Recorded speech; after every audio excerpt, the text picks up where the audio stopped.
right, guys. This is Jacob Green, Music Universal Language Podcast. This is the 7th episode. And please welcome to the podcast one of my longtime friends and music collaborators, Mr. Matt Pickart. What's up, buddy? How you doing? Good, man. Good to see you. It's good to see you. Sounds like you're busy as usual. Yeah, there's a lot of performances going on, a lot of teaching. It's audition season right now for Webster, where I'm at, and Class, this music festival I do. Cool. So you're doing like winter auditions for summer. Yeah, for summer and then fall, for Webster. Yeah. It's similar to how I kind of apply for festivals. A lot of them do them wintertime or concert series, but we'll get into all that good stuff. Yeah, man, it's good to see you. I just did a little intro on how we have known each other forever and it's been a long time. Collaborated multiple times, even as far back, as, trying to rap over someone else's instrumental or something while we're... Water. Yeah.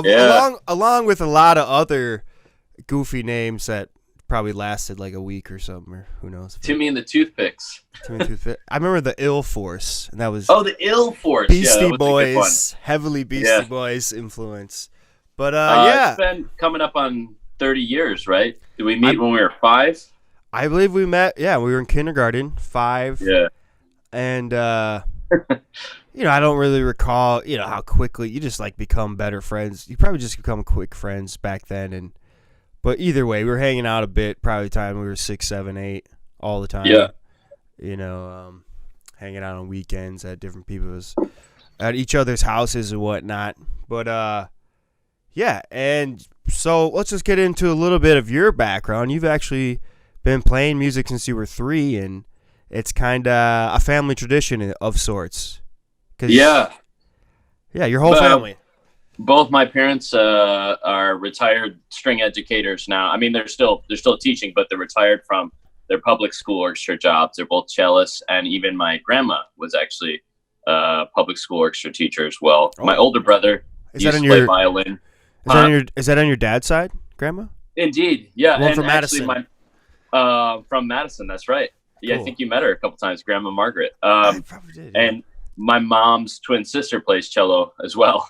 My parents and my Aunt Molly all went to UW-Madison together. My grandma went to UW-Madison for music, and so did I. And your brother was mainly violin? Yeah, my brother played violin. He was very talented. For him, it came really easy. I look back at pictures when we were kids, and he's set up perfect, and I'm all janky. It's more of a natural for him. Yeah, he stopped lessons when he went to college. He still plays once in a while. He kept up his music in college. He was director of an a cappella group when he was in college. But that's awesome. How old was he when he started? He was 2. Okay, and he's 4 years older than you. I don't know how you do that, yeah. So by the time you started when you were 3, correct? Yeah. And so he's already 7, and he had been kind of playing for 5 years. Right. He was my hero growing up. That's one of the big reasons I pushed myself as much as I could on the violin. Well, I could have pushed myself more when I was a kid, for sure.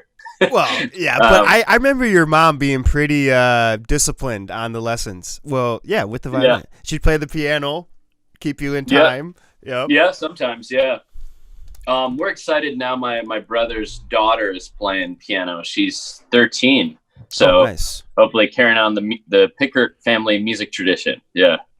Seems like it'd be hard not to, man, with the amount that's in your family. That's crazy. So, yeah, you come from a very rich instrument musical background, more classical. Yeah. But still, this has been engraved in you in a way since a very young age. And when do you think when did you feel like you were, I don't know, comfortable or starting to get good with it? Was it before people like me who started around 10? Do I feel comfortable and getting good right now? You know what I'm saying? No, we're talking about that earlier. It's the more you know, the less you know.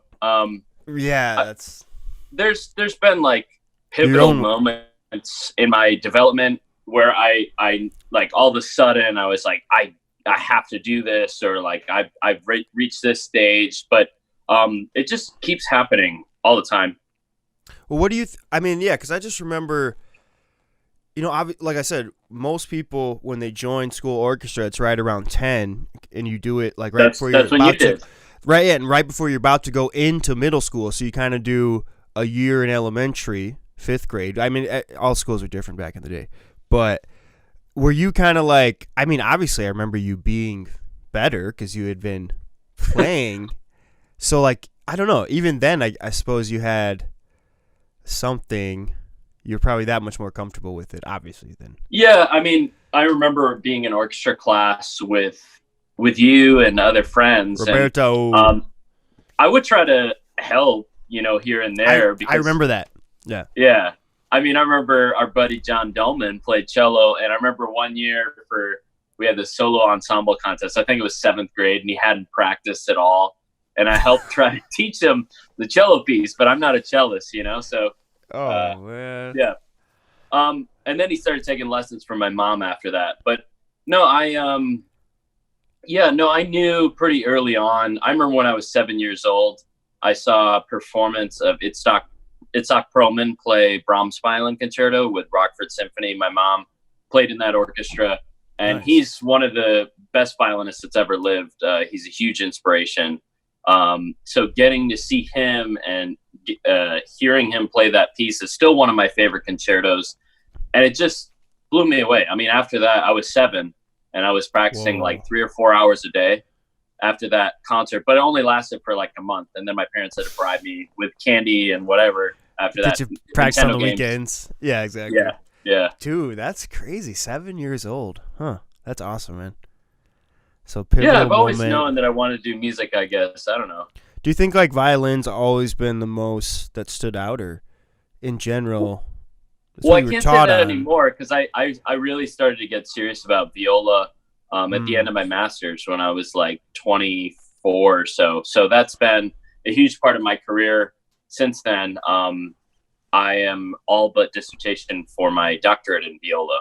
So I did my terminal degree in viola actually. But yeah, I mean, nice.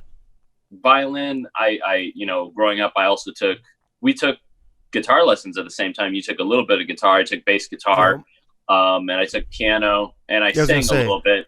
But I think, you said I come from a classical background. I think that's totally true. I've always had an interest in non-classical and trying to do as many musical things as possible. So, well, and I think that was another thing, like with your brother, not only you said he was kind of more of a natural at violin, but being that he was 4 years older than us, 4 grades. Yeah. 4.5 years older than me. Yeah. And so I just remember, we're like 8, 9, 10.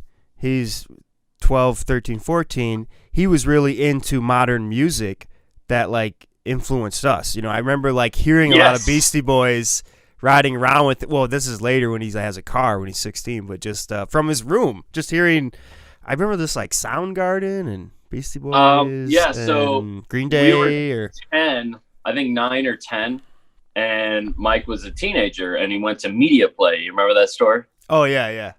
And my parents let him get some cassette tapes, and I was upset because I wasn't allowed to get cassette tapes, so he gave me 3 of his that he bought. My first 3 cassette tapes I ever got were Beastie Boys, License to Ill, Soundgarden, Supernova, and Green Day, Dookie. Nice. I remember you having those for sure. And then by the time you were buying them, you at least bought another Beastie Boys album or 10, and the next Green Day. I remember you had the Insomniac Green Day, the next one. Yeah, that's right. Yeah. But yeah, and so I think that it's almost like he kept a healthy dose of, I don't know, modern influence, even though we were getting into our own stuff at the same time. But yeah, I had the same thing. When you have an older brother, you're most likely into the same stuff as him, especially if you get along with him or look up to him. You know what I mean? Yeah. So I was the same way, because my brother was, huge into the gangster rap.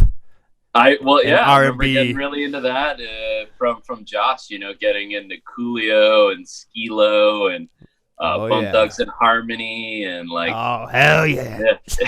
Tupac and yeah.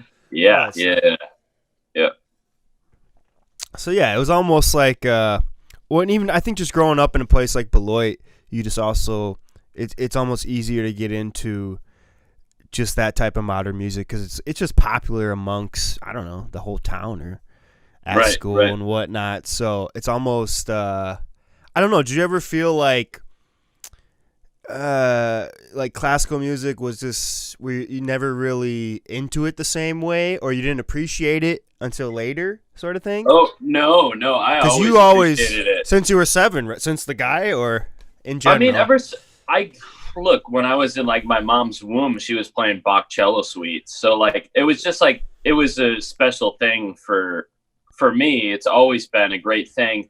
And I think in my head, I always thought, well, there's classical music and then there's all these other types of music. And more what I've tried to do over my life and my career is that there's just good music. There's good music and there's bad music. I think Louis Armstrong said that. There's 2 types of music. There's good music and there's bad music. And doesn't matter the genre. Yeah. Right. You can have an incredible Brahms symphony and you can have an incredible tune by Radiohead. And it's like, there's so much good music out there. And, the more you know, the less you know. It's like we can spend our entire life just listening to new music that you and I have never heard, and we'll still just scrape the surface. Like, oh yeah, and then that's not even old artists that we don't know. That's not including new people. You know what I'm saying? Like, there's always something you haven't heard, in a sense. Right. And especially like in the classical music industry, there's an obsession with Western European art form and a bunch of old dead white guys or old white guys but I've been really interested in like learning more about Eastern European Roma music and like Arabic music and Indian music and African music and rhythm. And it's like there's so many other types of music, and if you just study classical, it's like you kind of have your blinders on. So for me as a classical musician on the violin and viola, I've tried to incorporate a lot of other styles. I mean, I started playing with different varieties, let's just say different varieties of punk rock bands and groups in high school on violin after I was, trying to do some on bass guitar and guitar a little bit. And then I started playing with a singer-songwriter in college. I started playing bluegrass. You remember my friend Dave Sewell? Yep. But then I did a bunch of indie rock, and then I started getting into jazz. Right now I'm playing in a mariachi group. I played country, I played tango, flamenco, and I love all kinds of music. It's like, that's really cool. Yeah, and the fact that you could appreciate all at a younger age. I mean, I guess when you're young, you're kind of just like, you're exposed to what you're exposed to. And especially, we didn't have the internet back then, or like I said, we're influenced by what our brothers like and like what's popular in media, and then you also have this huge classical. Did your parents ever? Did they ever introduce you to other stuff outside of that much? Besides, I've always wondered why they didn't. They had a really nice, impressive record collection growing up. Some classic groups, a lot of Beatles, stuff like that. But it's interesting. We actually didn't listen to a lot of music at home. I don't remember that actually. It's a good point. And I think back on it now, and now that I'm a musician, there are those moments where it's like, okay, I'm teaching or I'm playing for like 8 or 10 hours a day, and I want to go home and I just wanted silent. I always kind of wondered why maybe. What we did do though is my parents took me to so many live concerts, and I think that's so important. I got to see a variety of artists from all different styles, and my parents are still attending live concerts all the time, and that's kind of an obsession of mine too. Sometimes I don't have time to go to everything, but I still do. I make myself stressed or busy just because I want to see some live music. Oh man, I miss doing that too, man. I totally get it. Yeah. So we didn't I feel like we didn't listen to a lot of recordings, but they took me to a lot of live concerts. And I was just always at concerts. I was like helping my parents set up for their concerts, or like just doing my homework while they're in rehearsal or whatever. Yeah. Well, man, it's just music is just such a huge part of like your whole family's life. And I guess that does make sense by the time you get home and all you've been doing is music all day, or in, our case, or maybe your brother's, we would turn on modern music. I mean, I guess that was the most we would actually play. And then, like you said, it'd be from a cassette, maybe later CDs. But, yeah, that's interesting, man. But it makes sense, So cool. I think that, yeah, and just being, I don't know, I guess allowing, because, like, well, what got you into bass? Did you want to learn modern music, or that was kind of, we were shifting into the punk rock scene and getting out of the hip hop scene? I think we both kind of were, the ska punk. Actually, I mean, I have to thank Chris Behrens, who's now the high school BMHS high school band director and does jazz band. Nice. He approached one of my parents. For a while, my mom was teaching at Aldridge. There was like 2 years where she was at Aldridge subbing for Jerry Fraze. And I can't remember which parent he had talked to, but, the Barons knew about my family and vice versa. So he knew I was coming to Aldridge soon, and he needed a new bass guitarist for his jazz band. And he knew that I knew how to read bass clef for piano. So he had suggested that I start bass guitar, and I got really into it. And actually, the strange story is, like, I never actually played for Chris Behrens. Like, I was gonna say at the same time, Elise Pogley started bass, and like I think it could have been a scheduling thing where like I couldn't be an orchestra and jazz band at the same time. But I actually ended up starting to play in the high school jazz band in 8th grade. I played for 2 years, and I never got serious enough about bass guitar. Like, I never was able to come up with my own walking bass lines. I could read music well, and I learned a lot on it, but I never like really dug in enough on it. I still have it. I still have my classical guitar, and like every once in a while I want to get it out and do some stuff. Well, whatever we did, that was kind of the only that modern band sort of thing you did with it besides maybe jamming occasionally, or I don't remember. I played in like I actually played bass guitar in like 4 or 5 bands in high school. I played in one with cool. Dustin Thalman and John Horvath for a little bit, and oh boy, did you guys do like what's the name high of school the drummer? shows? He was really into art. He was like he was senior when we were freshmen. Kalyan. Oh yeah. I think Kalyan was in that too. It was called. We never came up with a name, so it was just called TBA.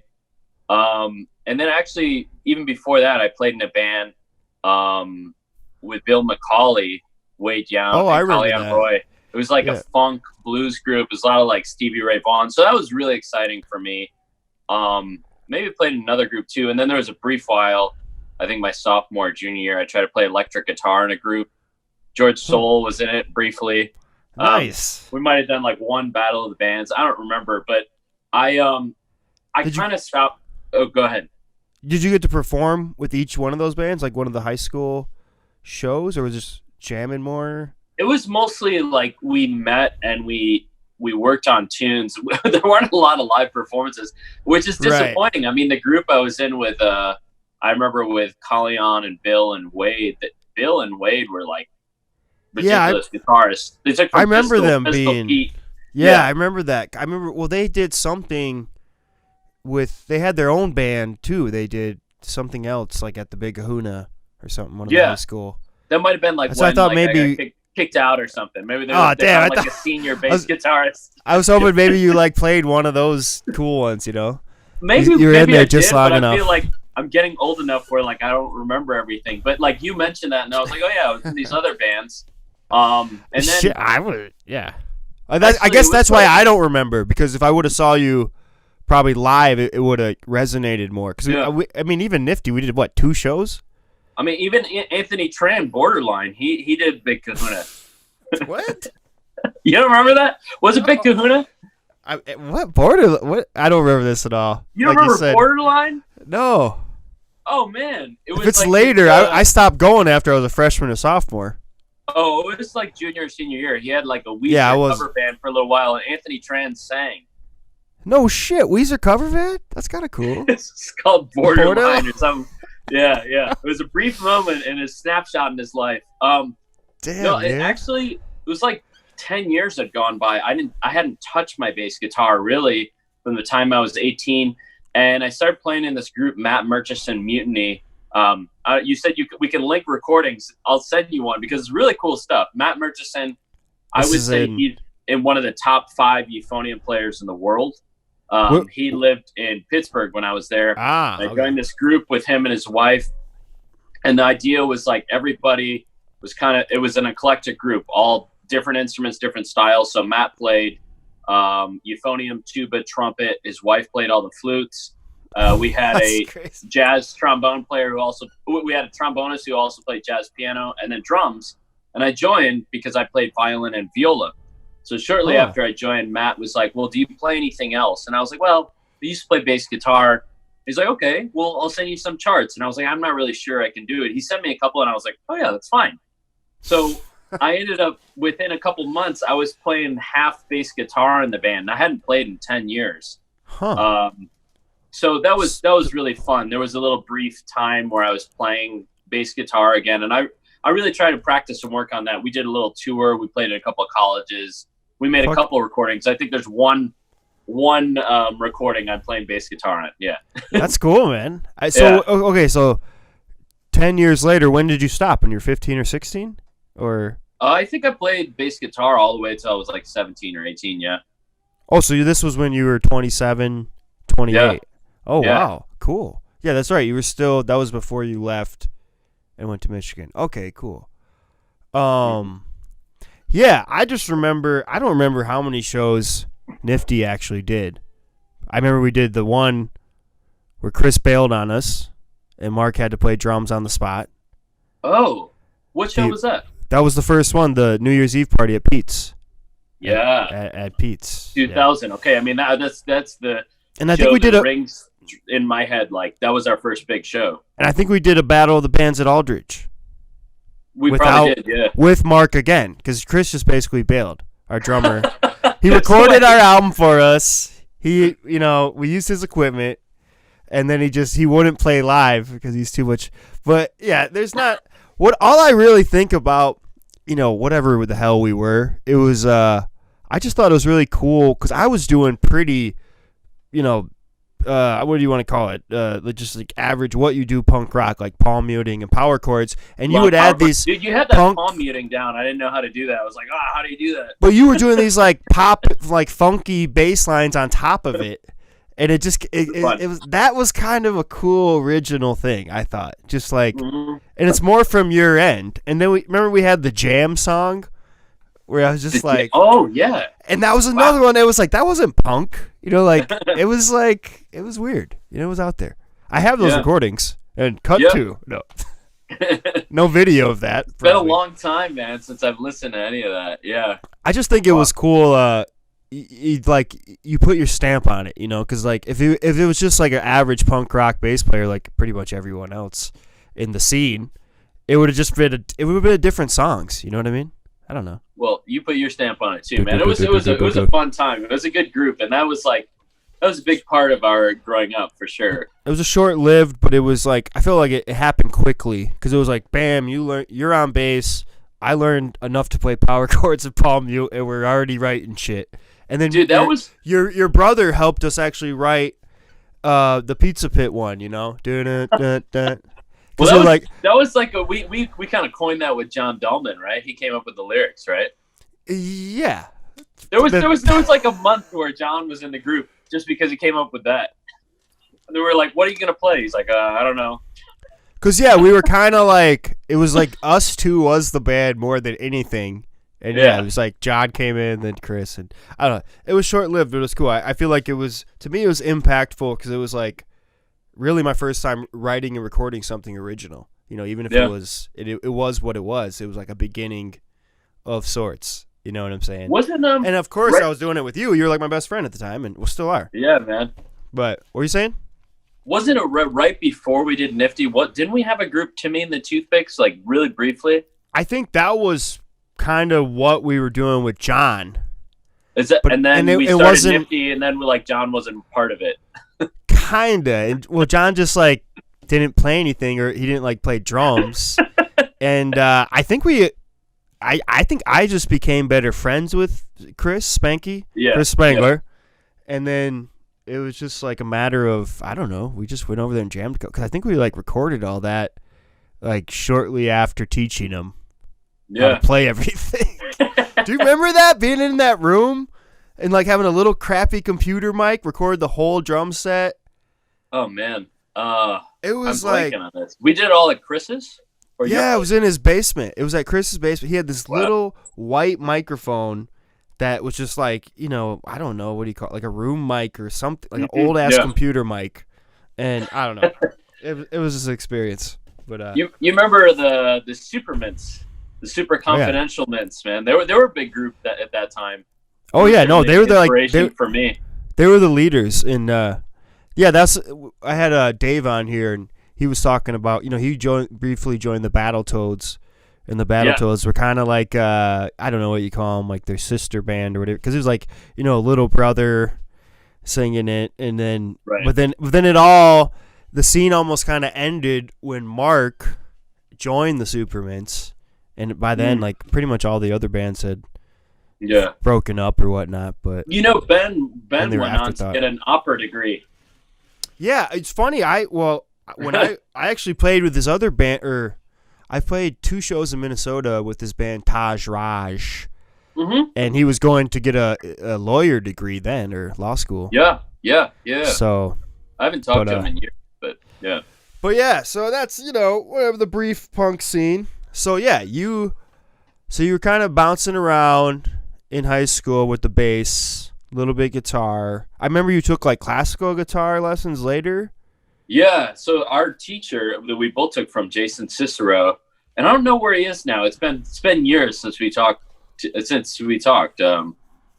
lived in the same house that DeAndre Davidson lived in.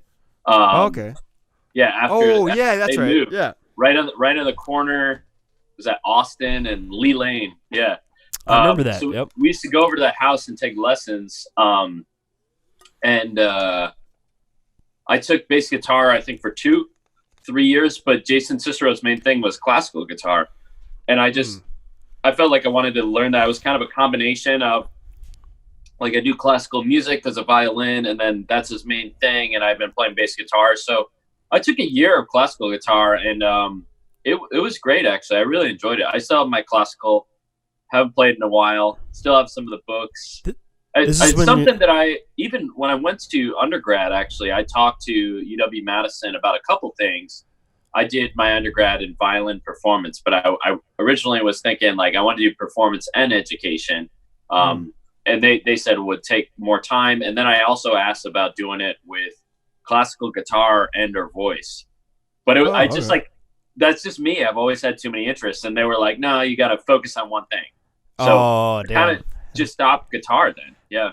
So wait, but you were doing it when you were a senior in high school, or no? This is. I might have stopped lessons by then. I might have stopped lessons by then, but I had taken, actually my senior year, I briefly took composition lessons, and I had a senior recital. I wrote a piece on classical guitar just called Etude in G. I still play it every once in a while. That's awesome, man. Yeah. Okay, so wow. So by the time, before you even got to college, you're already awesome at violin. You played bass for 5 years, 4 years. And then mediocre or poor at all the other things. Well, no. Compared to the rest of us in the punk rock scene, there was very few that were exceptional, I suppose you could say. Mark was an incredible drummer. He still is. Yeah. But, okay, so then you go to Madison for your first college experience. And what goes on there? You're like still. This is when you start doing viola. No, I didn't start viola for 6 years after that. It was at the end of my master's. So you're going to Madison violin for masters, and you. No, this is just my bachelor's. Sorry. And then and you also meet in more like you said, David Sewell and bluegrassy folks, or different musicians in general. In Madison, like, I don't know, when I got there, I felt like a small fish in an ocean. Like, in some ways, not to sound like arrogant or anything. Like in Beloit, like being a classical violinist, I did feel like there wasn't as much competition when I was younger, just because there weren't a lot of string player kids taking private lessons. Right. In Beloit itself, I used to go to up to Madison to play in the youth orchestra, and I took lessons there all throughout high school. My main teacher in Beloit was in Fort Atkinson. There's wonderful string teachers in Beloit, but just not a lot of families had the access to be able to take private lessons as well.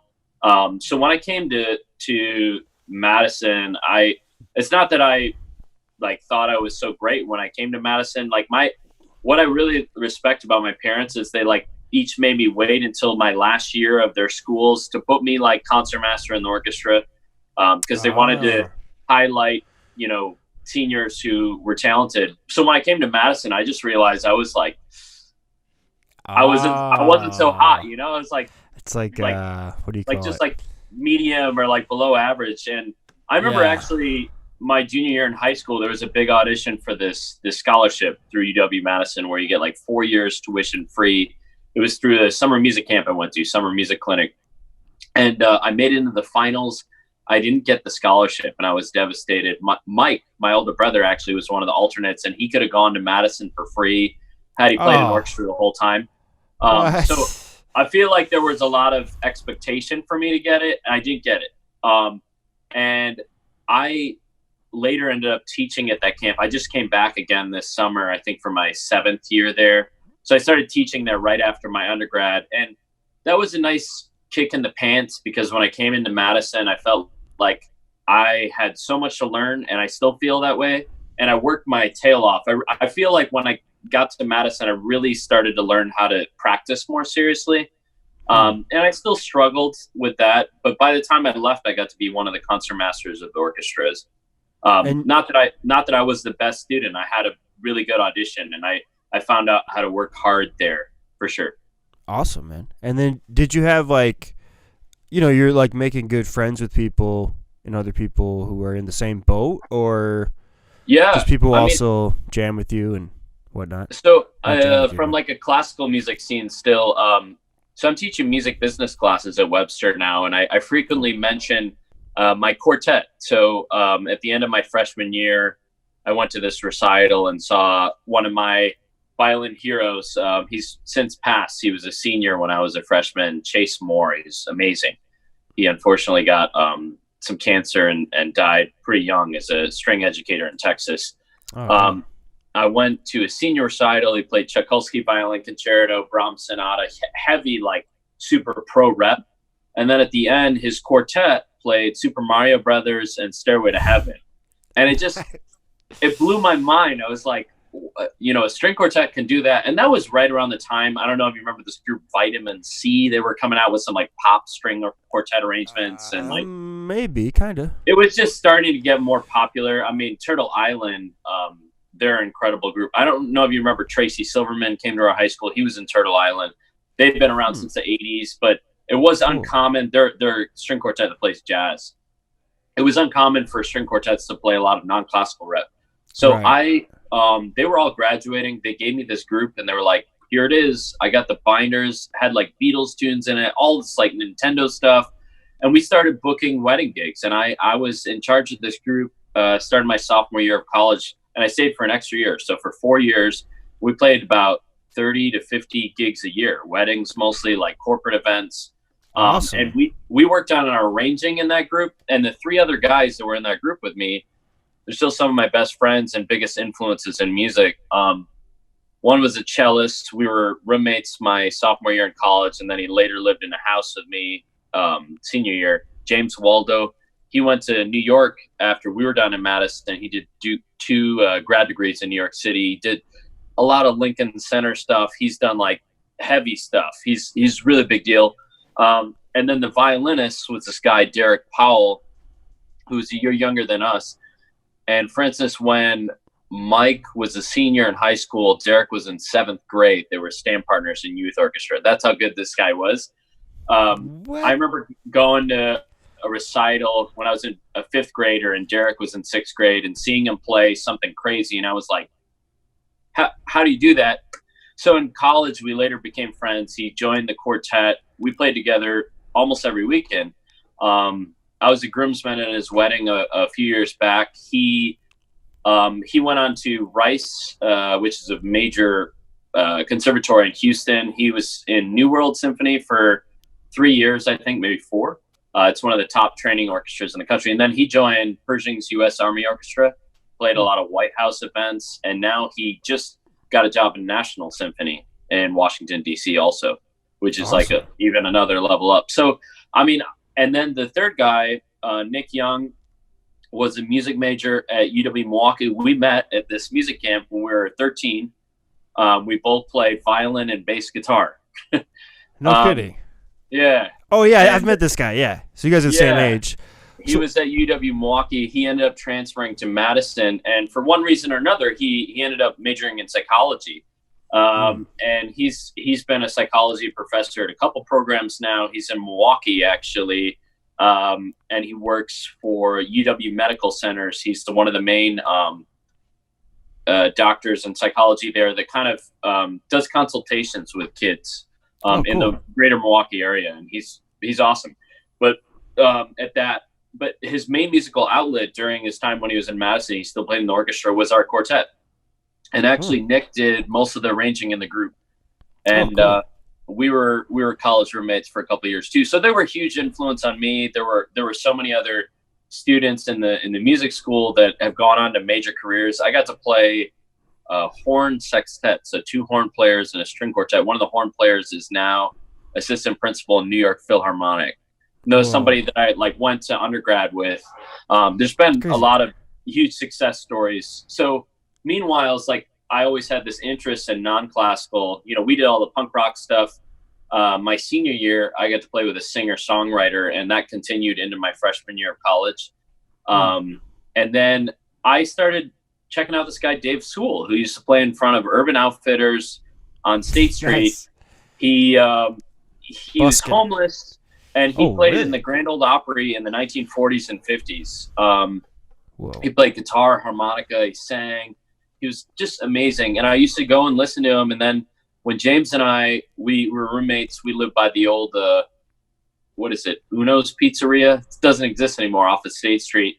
Our sophomore year, we'd walk by him every day. So we just start going out and listening. And James had some folk music background in his history. So he had a bouzouki, an Irish mandolin. And then he started going out and playing with James. So for a while I was listening to them. And then finally they're like, well, Matt, you play fiddle. You should come out, and playing on the street is a whole different thing. Cause it's like, you got to sound good. So people stop and listen, throw money in. Right. So, the first long time, I remember it was just like shaky bow and it was pretty bad. But it's a different experience for pretty regularly for 4 years. There was one summer where literally we play every single day. We play the farmers market up by Capitol Square. I've done that. It gets busy, man. Good money. Yeah. Good tips. He gave me some of my first ever fiddle books that I still have. I still play with Dave. Every time I go back to Madison area, I play with him. He's around 80 now. Maybe over 80. I should know, but he's an incredible guy. He's just, so for me, he was like a huge influence in my non-classical world. And then at the end of college, I played briefly with this group, an indie rock group, Pale Young Gentlemen. Actually, Derek was in that too, the violinist that's now in National Symphony. We had a string quartet that played with them, and we did shows in Milwaukee, Chicago, and Minneapolis, and just kind of go out for the weekend. That's awesome, man. So you're like continuing to get work while going to school. Music's still just insanely full time for you. Well, I guess like the combination of all these things is kind of forcing you to up your game more. Like you said, you kind of learned how to practice better, and I would assume, even just being around certain players, or I mean, did any of these people kind of teach you how to practice better, or just by observing and playing with them? What I learned during that time is we would have weekly master classes where our teacher would say things, and then in the class other students would say things. So you'd be in the practice rooms at the music school, and it's you just pop down 2 doors and hey, can you listen to this for a second? And you're always getting feedback from your peers and colleagues. I even like had like a couple informal lessons with some of my friends here and there, just because. I mean, yeah, that's I think sometimes it's more impactful hearing things from people that are, your peers rather than even your teachers or your professors. Oh So, yeah, most definitely. They can just like unintentionally play a bigger influence, just because. Well, just because you like someone, you get along with someone, it kind of right. inspire. I don't know, it can inspire you in a different way. Yeah. But cool. So this is when'd you graduate? 07, but I 07? stayed for an extra year, and I did that both in my undergrad and master's. So I basically did 8 years of college in a row. So I stayed for a fifth year there, just taking lessons, playing orchestra, chamber music, and then I went to music camp right before my senior year in the Netherlands. Oh, and I cool. met a guy who was my teacher's teacher. His name was Sidney Harth. He was concertmaster of Louisville, Chicago, New York, and LA.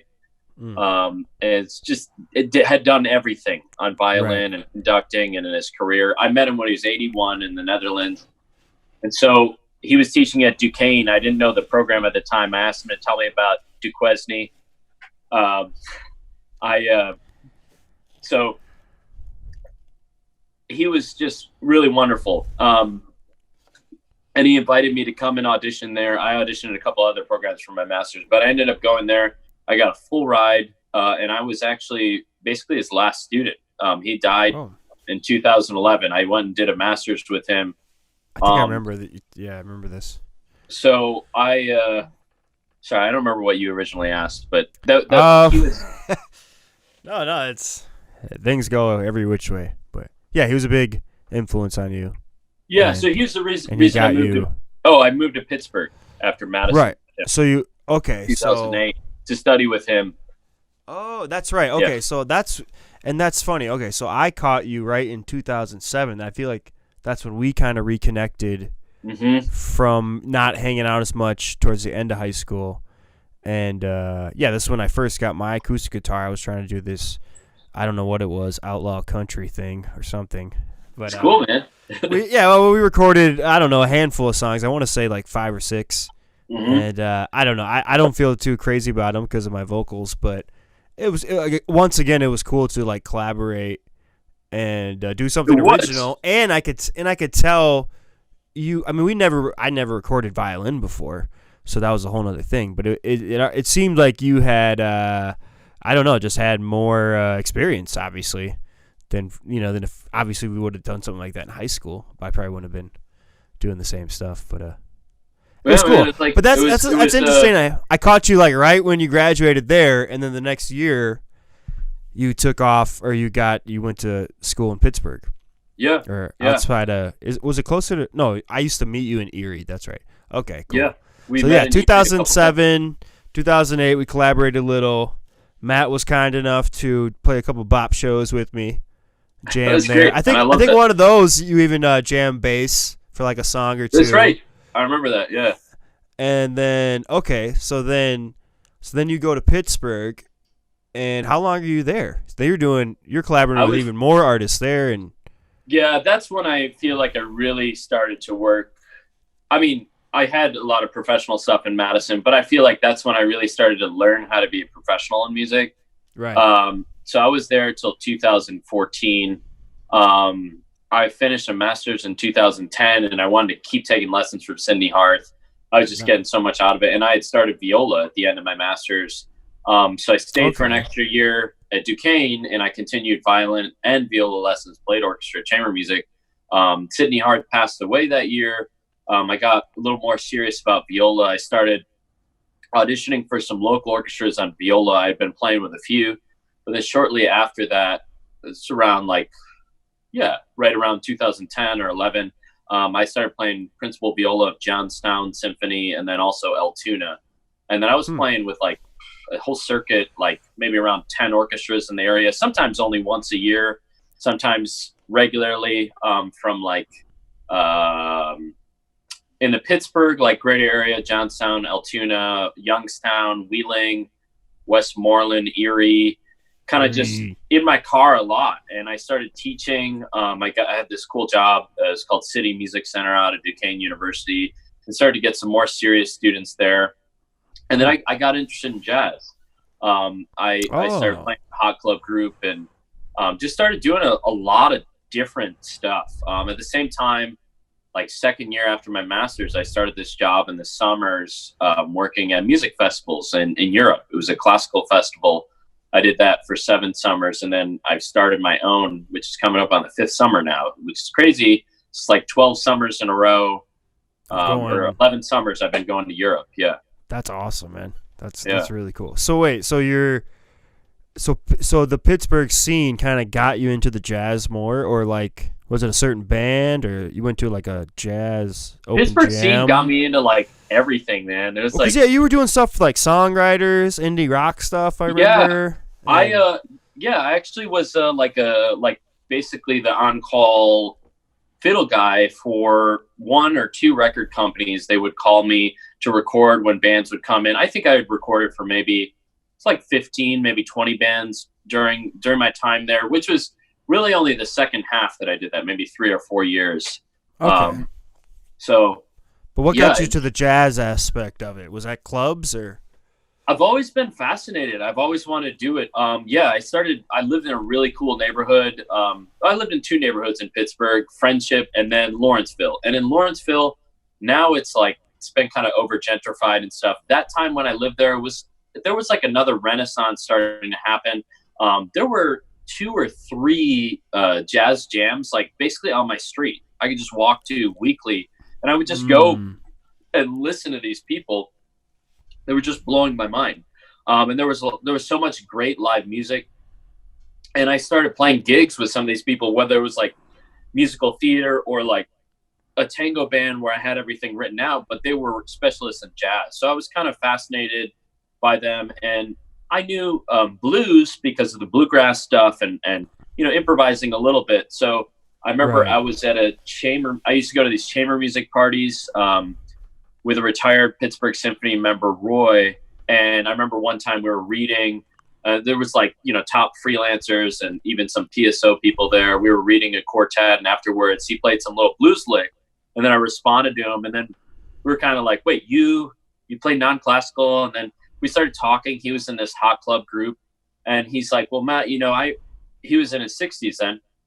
He's like, Matt, I started improvising when I was 50. And for me, it's difficult. Like, I have to almost write down everything I do. So after, I don't know, maybe 6 months, I got a call from this band. They were like, Roy had suggested that we call you. It's just becoming a little too much for him. And so I started playing with them. And then meanwhile, in my trips to Europe, I met some people there that were influential on me. And I just started getting some opportunities here and there. I mean, I still have so much to learn in jazz. Sorry. No, go ahead. Would you say scratch my eye too. The biggest, would you say like a big influence, or maybe the appeal or the attraction of jazz is just the the improvising? Yeah, it's just like a complete. I mean, it's not going off the freedom because it's improvising within a set of parameters. That's really what it is. But it's like, which could be broad though.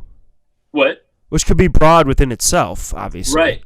Yeah, I mean, it's just fascinating to me, like the level of theory you have to know, and to be able to like instantaneously compose music on the spot, to know what to do.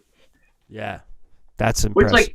I had kind of done that a little bit, when I started playing with the singer-songwriters and even some of the punk rock groups on violin and viola, or doing recording projects with indie rock groups. Many times they didn't have stuff written out, and they're like, well, it's just kind of, it's an A chord, and then it's a D7, and then it's G.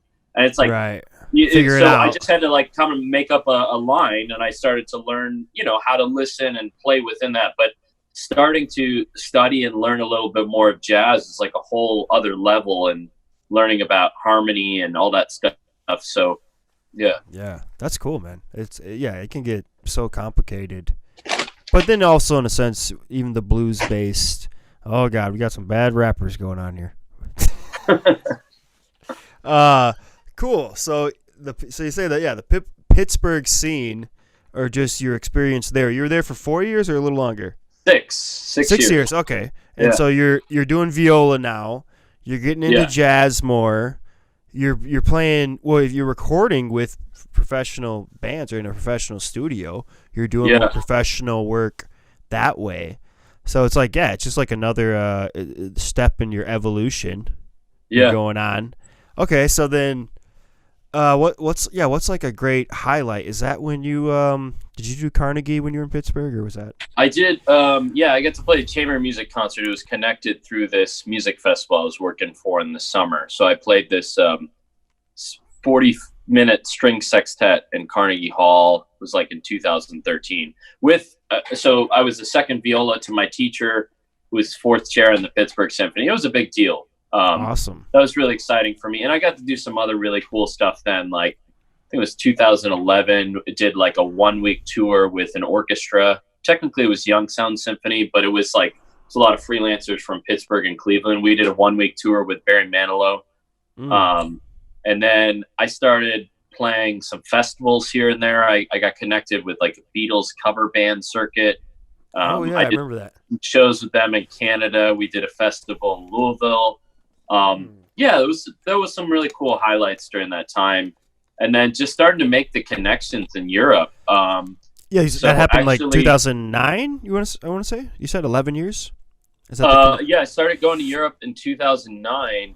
And then like 2012, I met a German jazz guitarist there. And then he kind of introduced me to a network of people. 2013, 14, 15, he invited me to come and play with his band. We're like a featured artist at like a Jazzstadt Stuttgart. It was like a jazz festival in Stuttgart. And then I got to play some jazz clubs there and a bunch of other smaller towns in southern Germany. There's this really good jazz guitarist that came through and saw us. We met him. We saw his band. They saw us from Berlin, Uli Hofmeier. And my buddy that hooked all this stuff up originally, his name is Michael Herwig. So Uli was kind of one of his mentors. Uli came through and saw me play, and then he invited me to play with his band in Berlin the next summer. That was huge for me. Wow, dude. So we played at one of the best jazz clubs in Europe. I mean, it's this place called B-Flat in Berlin, with a little hot club group, Premier Swingtet. And I got to play a couple shows with them in Berlin. So there were a lot of exciting things happening.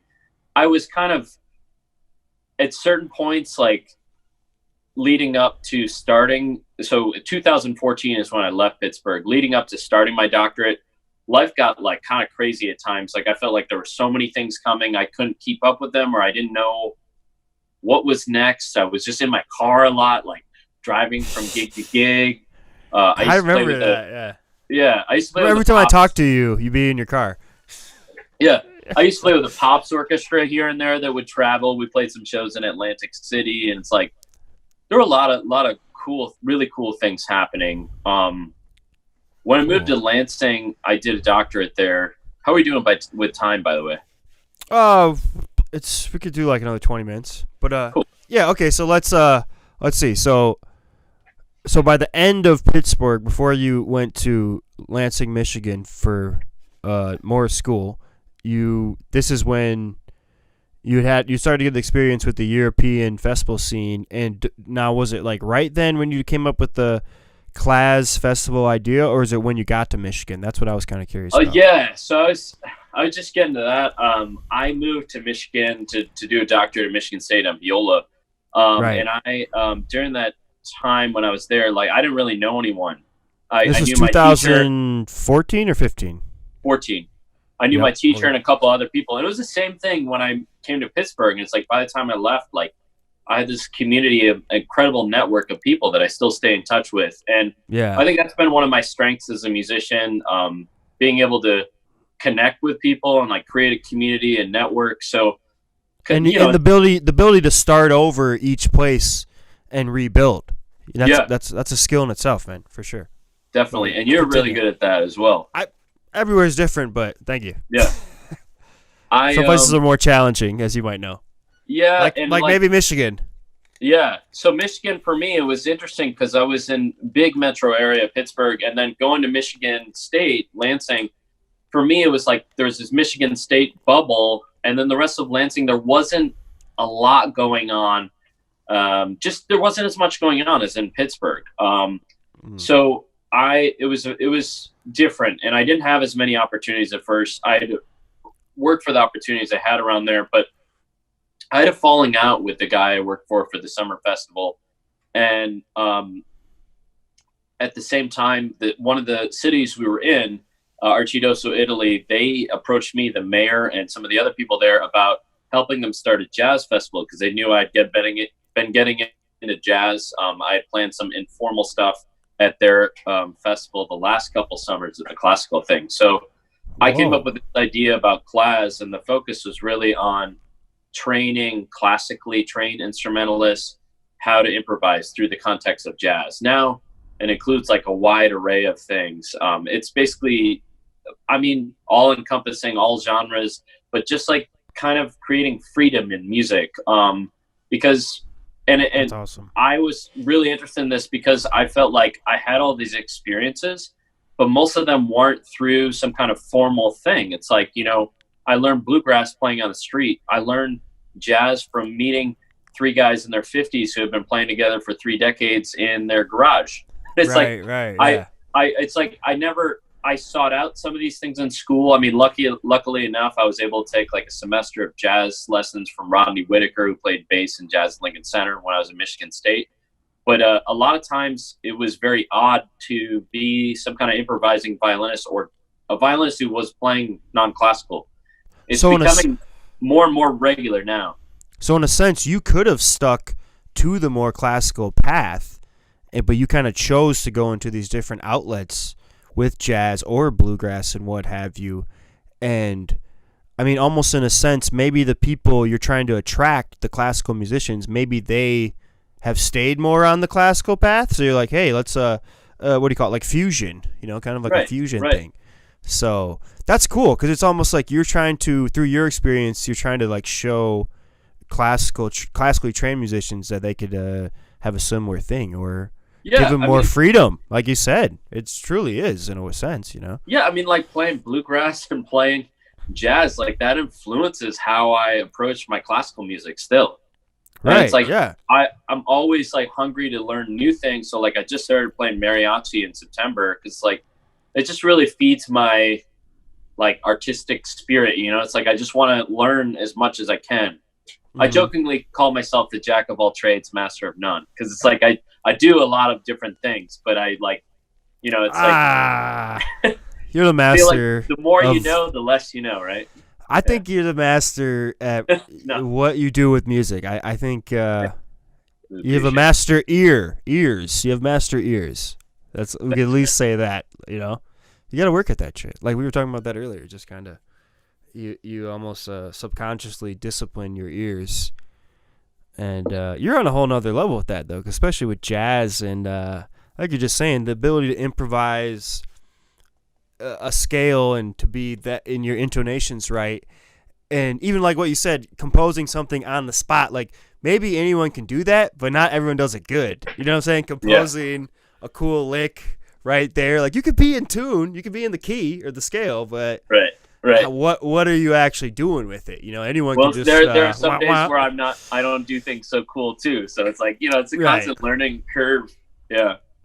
I thought So I'm sorry to keep asking you because I got this audition coming. What time is it exactly? It's 1:05. So you want to do 15 more minutes and just make sure the last 5. Well, we're already kind of plugging the class, but if you want to get any more specific about this summer, the dates, whatever. If you got do you have that planned out yet or no?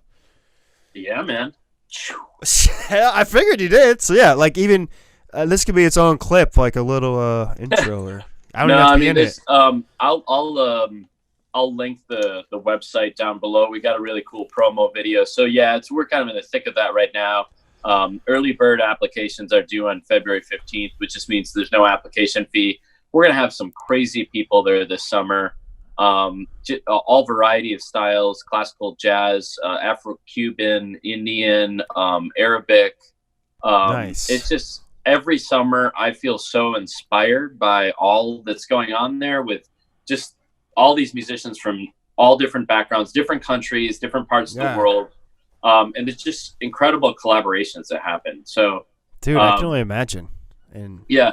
And I'm it's sure it, it for me, it's like really, it's a labor of love, because it's not like I'm like doing this to like make a lot of money. As a matter of fact, I've lost a little bit, but right. it's Well, become like a part of me. Like I feel like it's a mission. I have to do it, because there's not really any other music festival around like this that trains you how to do several different styles at once. well, and like you said, even if it's not always profitable, and like you've told me, it gets a little better each year in that Yeah. matter. But you're making an impression on people, man. Like you're putting your own as is I can't talk, but as much as it's important to you, it's probably that much equally as important to the people you host it for. You know what I'm saying? Because like you said, like where else can you do something like that? And it's really cool and it's really original, man. I mean, I hope you continue to do that, and maybe a decade from now, you will be making the big bucks. You'll be like, all I do is class, man. I don't even work the rest of the year. No, no way. I just, yeah, it's just, doing, and that's why you're doing what you do now. It's like the more you tap into the things that you love and that like just excite you creatively, like eventually it's going to be successful. And whether Yeah. that's like through a lot of money or whatever, that doesn't really matter to me. It's just about Mhm. being happy and like feeling gratified in your work. And I think that's a huge part. I mean, you could say with musicians, but just artists in general, is that like, yeah, you can make a living and make a money off of it, but it has to kind of like satisfy your soul in a sense, or Right. still be appealing to you because it is art, or it is music. And I would assume, myself included, sometimes you don't always play the most appealing gigs, but you got to make Yeah. money, you got to live. But Yeah. to have something like that, your outlet you created on your own, more importantly, is it's really cool, and it seems like you're really dedicated to it, and like you said, it's a big part of who you are now. Thanks, man. And I think it's a really cool. It's like just the brief history we just did on you. It seems like it's something that evolved into itself, because like as you came from classical and got into your own backgrounds, and then jazz, probably one of the most complicated modern music, closest to classical. Then coincidentally it evolves into a festival that's the fusion of both. It's really cool, man. It seems like Thanks. it's meant to be, bro. Come Thanks. on. But yeah, Okay. I'm actually I teach these music business classes. We're reading this book. It's a great book. It's called The Entrepreneurial Artist by Aaron Dworkin. He runs Sphinx. Oh, And nice. so we just read 2 chapters yesterday, one about Jeff Daniels, the actor, and one about Bill T. Jones, the choreographer. And the link about both of them is like they created their own creative sandbox generally. Jeff Daniels in Michigan created his own theater to start actually doing screenwriting and playwriting on his own. And they do their own Right. shows there. And then Bill T. Jones created his own dance company in New York. And they That were is both talking about how that like helped them in their success. And like they were able to experiment creatively there. And then I came to this realization. It's like class is like my big like creative sandbox. It's like, Oh, dude, 100%. So, and I think like having It's an your outlet baby. like that as a musician, as a creator is like really important. Well, and I think that's that's what can kind of fuel us to keep doing, especially if you can do it independently and on your, because you're your own boss in this sense. Like you're controlling it. Yeah. It's your project. You know what I'm saying? And I think that just goes a long way, and it just comes back to even more freedom. You have freedom in not only what you're playing, but like how you run this festival, how you promote it, how you want it to come off. And yeah, that's I'd probably like that book, man. That seems like really inspirational because It's a great book. Yeah, I've got some cool books we're doing with our students here. That's one of them. That's one of the newest books on the market. And Aaron Dworkin, if you don't know, you should check out his group, Sphinx. it's a company, it's a business. It's Oh, the cool. primary influence in diversity in classical music, Oh, promoting cool. Black and Latino classical musicians.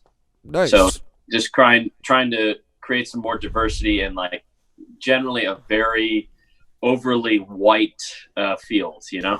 Yeah, yeah, I could see that. Awesome, man. Well, yeah, and that's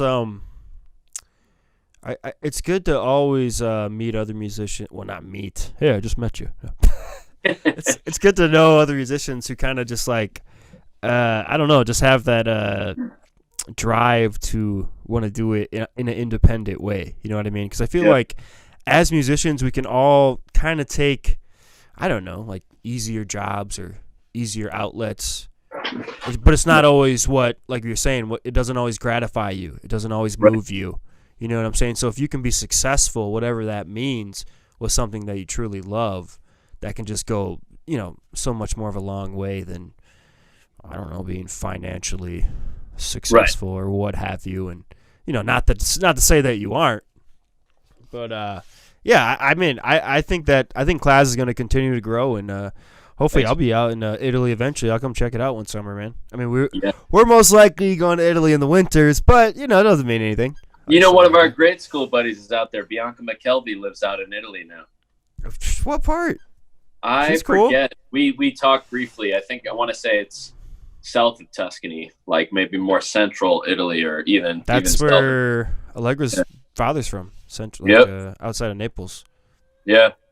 But cool. All right. Well, we somewhat got to wrap this up. Okay, so yeah, well, briefly, I caught you again. You actually reminded me of this in 2013. I had this opportunity to collaborate with the march. Well, to do a song for the March Against Monsanto folks when the whole anti-GMO movement was going on, all the protests. And somehow, I don't even know how we caught each other. We were just in Beloit at the same time. Neither of us were living there.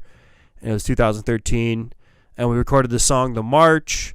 Matt Yeah. did these awesome, like 4 layers of violin I tracks. added a little bit, man. It was your tune. It was like great. I think that one really brought it home. It's just like that brought it to the next level. But thank you. Thanks, man. Yeah, No, it's and like one of the things that I've always respected about your music is that you've always been very thoughtful with your lyrics and your subject matter that you write about, and you're trying to like reach out to these social issues that we all need to be aware of. Like, so at that time, it's like, and it still is an issue, Monsanto, right? And you wrote another Yeah. song about how bees are dying off, and like how important they are to everything that Right. happens in nature. And it's like it's very prevalent issues, and I really respect you for that. Thanks, man. Well, and that one came about pretty naturally because I feel like I was just kind of getting into more of a natural and organic lifestyle, anyways, and respecting the environment. And it was crazy because I sent them this other older song I had, and they liked it and whatnot. And then it was like, you know what? I think I could write one just specifically for this. And I wrote that song in like 2 minutes, like literally. It was like, it was just, I don't know. It was the right place at the right time. And I swear to Yeah. God, you were there like within a week or something of me writing it. I'm like, hey, man, you want to do this? And it at the time, it was one of my biggest songs, like something that I didn't promote. And the March Against Monsanto folks promoted it all. And it got quite a bit of plays and downloads. I mean, and how many marches did you perform at after that? I've performed at, let's see, I performed at Knoxville, Tennessee, and Duluth, Minnesota, the same year, 2013. Then Santa Rosa, California, San Francisco, and Denver, Colorado. So I performed at 5 in 4 years, and That's it was pretty like big. each one, they all kind of like knew me through that song. So it was like, hell yeah, you could perform at our march. You know what I'm Yeah. saying? So it was like if I had any sort of like fan base through that, it was like through those protests. You know what Yeah. I'm saying? So that was really cool. And then, yeah, then again, we collaborated a few years later in 2016. Like I was saying, you did about half the songs on my Good Spirit album.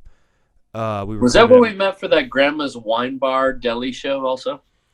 I think that was the same year. I don't know if it Okay. was the same. It was That was around the crazy. same It's like- time. We've known each other our whole lives, and I at that point I think I hadn't seen you in like 6 months or a year, and Yeah. literally I showed up and I didn't know any of the tunes, but we just started playing together, and like It sounded two great. of them, those are two of my favorite collaborations. The two videos you put up from that show, actually. Okay. Like the In Your Own Hell Now and Shady Bone. It was like the first time I had heard it, and we're just start playing. I know, dude. That was really cool. Yeah, I think that was probably first, and then like a month later, we recorded some of those tracks in the studio. But I really love what you did on the song "In the Mountains." Like, I think you just crushed that song. Thanks, man. And overall, it had a lot of energy in it. From whatever I did. I lost you. I got a low battery thing. Okay. Oh shit. Well, we'll wrap it up soon. Yeah. So no, I thought it was great what you did on that tune, and that one again got a lot more attention and whatnot. But yeah, man, it's always awesome to collaborate with you. That was a little different studio setup than we were used to, but we made it work. But yeah, man, those are just some brief things. I hope to record more with you in the future. Definitely. And trying to get more and more professional. We're young. You come out here sometime, man. This is my home studio. We come out here and just be comfortable. I would love to. I haven't been to Vermont busy, ever, really. I mean, just across to a gas station one time. Yeah, but I'd love to do some stuff out there. It'd be fun. You're a busy guy. I know you are. But yeah. So let's briefly. So you came up with the class idea in 2015. You spoke with the mayor and everything was happening. And you were in Michigan till 2018? Fall of 2018. So I just moved to St. Louis. I'm in my second year. I got my first real big boy job. Basically from the time I left high school to now, I've basically been a freelancer. I've had teaching positions here and there, even some adjunct work at some colleges, and some orchestra jobs, but mostly regional stuff. And it's not full-time. So this is my first full-time job. And you've been consistently been in school all those years since high school as well, for the most part. 13 of 16 years, basically. Oh, it was something like that, yeah. Wow. But yeah. So now you got your first job, St. Louis, Missouri. You liking it? I love it, man. So I'm at Webster University. I teach violin, viola, music business, a little bit of improv and chamber music, and I love this place. There's so much going on with music and the arts here. Awesome. It's a little warmer than every other place I've ever lived. Hell yeah. You're right in that good central zone. Not too much snow, not too hot like Louisiana or something, but yeah, it's great. That's cool, man. And from when I went to St. Louis, I just remember they got that like river culture that's kind of associated with New Orleans. Like they have that good I don't know what you call it, like almost like a Cajun vibe or a Zydeco. You seen a lot of that, or not been out? Not had a chance to go. I just remember playing a specific club. As much, but there's definitely some they're very it's one of the most historical cities in the Midwest, right? Because it's like the Louisiana Purchase. Same with New Orleans. It's there are stuff here that dates back to the 1700s, and I would say that a lot of St. Louisans are very proud of their history and culture here for the U.S. And it's there's a lot of cool stuff here. Yeah. So now you're there for 2 years now, and you've been continuing to do your class festival. Each year gets a little more students, or you kind of cap it at a certain number? Or? Each year a little more students, but we're not trying to make it into some monster mammoth. We just we're able to fill out a full orchestra last year with strings, brass, strings, winds, and percussion, and we're slowly starting to add some brass. We also trying to build up piano and voice numbers. So awesome. Well, if you want to give some more information on this year's festival and promote your stuff, man, the class. I mean, I guess I kind of did before. It's July 25th through August 8th in Arcidoso, Italy. There's just all kinds of incredible artists, Grammy nominees, award winners, high-level professional orchestra players, soloists, people that play all different styles: classical, jazz, Indian, Arabic, Afro-Cuban. We got a featured tango group this summer, bluegrass. It's going to be fun. It's going to be great. And part of what I do during the year, it's I'll just give you a brief synopsis of what I have coming up. It all kind of relates to what I do at class. It's a variety of things. So a week from today, I'm playing a Forsyth viola concerto with St. Louis Civic, and then in 2 weeks, we're doing a faculty concert at Webster, and it's called Improvisational Elements, and that's with like jazz faculty and composition faculty, and we're doing some different combinations of music and elements at that concert. And then let's see, I'm doing a concert of new music mostly for a music publisher in town here on March 1st, and then I'm playing another concerto on March 15th, and then we got some later this spring. I'm going to start my own hot club group here. What? Gypsy Jazz Hot Club of Webster with 3 jazz faculty from Webster University. So, dude, yeah. So you're never not busy. No, and there's always mariachi stuff coming up. A lot of things. Oh, that's cool. And what about I take it you're in Europe longer than the festival. Are you playing anywhere else out there in the summer? Actually, I'm in the plans right now I'm organizing a couple things in Germany right now, possible couple jazz shows and maybe chamber music in Berlin. Still kind of in the planning phases right now. Right on. Cool, man. Yeah, a lot of stuff kind of gets planned for the summer, winter time. Yeah, it was great talking to you. We can always do it again, and it was later down the line. Yeah, man, for sure. It's good to catch up, and I just like communicating this way. It's kind of. Yeah, we used to Skype all the time, anyways. But most people, don't always get the chance to, So, people, I actually did one with Sam. So, which is right. It was really crazy because you were saying you're getting into all this Indian and African stuff, and it's like he is too. So, that's awesome. Dude, Sam's on a whole other level of listening. You know what I'm saying? Yeah. Like Sam always influenced me with a lot of different styles of music, for sure. Also, well, he was so spoiled with his parents from very classic songwriters, not classical, but just rich in that background. So I feel like he's evolved in his own right as a fan, an avid fan. All right, brother, it's good talking to you. You too. Everyone, this is Matt Pickart. This is Music, the Universal Language Podcast. Thanks everyone for listening. Peace. Good seeing you, brother. Talk to you soon.